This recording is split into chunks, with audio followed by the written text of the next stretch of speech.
To ascertain the operational profit and loss. ठीक है जी, भी प्रॉफिट एंड लॉस है जिहड़ा ऑपरेशनल प्रॉफिट एंड लॉस है उनका मुलांकन करना, उन्होंने निश्चित करना, ये अकाउंटिंग का तीजा उद्देश है। Accounting helps in ascertaining the net profit earn from the business. इस उद्देश में अकाउंटिंग की करती है कि नैट प्रॉफिट कैलकुलेट करती है कि कितना नैट प्रॉफिट कारोबार तो प्राप्त होया। Next, it helps in finding net loss too. जिमें नैट प्रॉफिट प्राप्त किया जाता है, जानिया जाता, उस तरह ही नैट लॉस का भी पता चल जाता है इस उद्देश के विच। This is done by keeping a proper record of the revenues and expenditure of a particular period.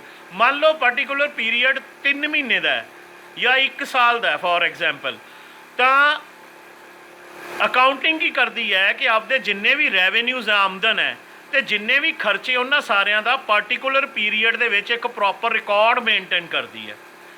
The profit and loss is prepared at the end of the period.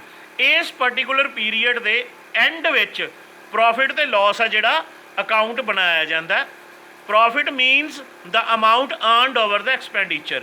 जदों खर्चों के उपरों आमदन हो जाए तो उन्होंने प्रॉफिट कहा जाता है, और जदों खर्चे आमदन तो उपर हो जाए, एक्सैस कर जान, ठीक है, तो उन्होंने लॉस कहा जाता है।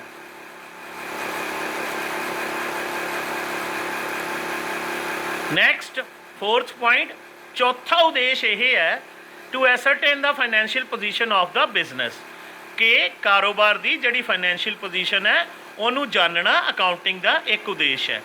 Accounting performs the preparation of financial statements.